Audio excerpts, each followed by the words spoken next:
What is up? Welcome into your daily Buckeye Blitz for Wednesday, a hump day, September 14th, 2022. I am your host, Joe Warwick of the Buckeye Cast, bringing you today's 5-minute show.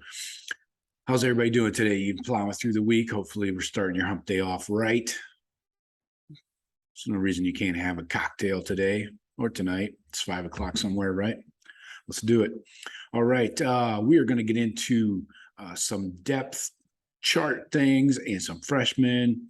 And that sounded weird. Anyway, I meant to say we're going to talk about guys that played deeper into the game against Arkansas State on Saturday. They finally got some playing time against Notre Dame. We weren't going to use a lot of dudes because it was so tight, the score anyways. So I want to talk about some guys, especially freshmen that we got to see, and we'll probably get to see again this week against Toledo. So keep your eye out for these guys. On offense, I think the number one guy that stands out was Dallin Hayden, right? Nice little day. What do you have here? 4 carries for 13 yards. 2 catches. I like the little swing pass out of the backfield. 2 of those for 13 yards. So we'll take it. He looks like he belongs on a big time college football team. He just had the 8 total snaps, but it looked good. He had a 1 pass block attempt. Yeah. So yeah. Nothing real flashy, but it's good to see him. I think he looks smooth. I like his style. He's like a smaller Travion kind of glides out there, O-line, we didn't really have any. We had 1 freshman start, Tegra Cibola. He only had 8 snaps, but I should point out he did come in with the 2s when they went to the second string O-line in the 4th quarter. It was Zen Mahalski, Josh Fryer, Enoch Vamahi, Tegra, and Jacob James at center. So your guards are Enoch and Tegra, and your tackles obviously are Mahalski and Fryer. So Fryer, we know has been penciled in for your 6th man off the bench. If anybody goes down, he can probably play guard or tackle. Probably not center, but no big deal. So good to see those guys get a few snaps, even though it was only 8 as a unit. So Tegra was the lone freshman out of that second team O-line. So thought that was interesting. Flipping it over to the defensive side of the ball, got a lot more guys in the game. We played 30 guys, by the way. And some of the freshmen that stood out, Jair Brown, he had 15 snaps.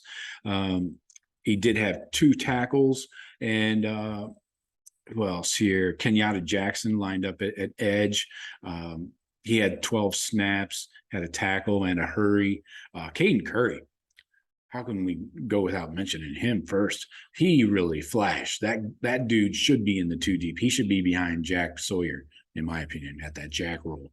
We heard about him in fall camp, how he was impressing Coach Knowles at the Jack position. So I want to see more of him on the field. He only had 12 snaps, but he impressed. He had a couple, 3 tackles. He had a sack and a TFL. Dude's a stud, and I like him. Who else? Hero Canoe came in at D-tackle. He had 11 snaps. Nothing really to write home about there. Amari Abor also got in the game. He had 9 snaps. Again, nothing on the stat sheet for him there. Kai Stokes did play at safety for 7 snaps late in the game. We'd love to see more of him, maybe earlier in the game. I know they don't like to rotate too many safeties through there, but I did want to mention that J.K. Johnson had 50 snaps, mostly at the slot corner. It was him, Tanner McAllister, and Cam Martinez. They all kind of rotated. I believe J.K. also moved out to the outside corner for Denzel Burke when he lost his mind. So thought that was interesting. And my point is about going through these snap counts is I want to see if these elevate against Toledo. Say we get up big in the first half, 35-7 or something. Do we see rotation into the second half where some of these young guys get some meaningful snaps, not just last half of the fourth quarter snaps. I think we will. I think we're going to get up big on Toledo and then get some young guys in there. Like I just mentioned, all these, especially these D linemen, these guys got to get some experience quickly. They're going to be counted on next year. You got to keep that long-term plan in mind. And Larry Johnson knows how to run that. It's not like I'm freaking telling him anything. But that and the second team O-line, those guys, I want to see more snaps for them too.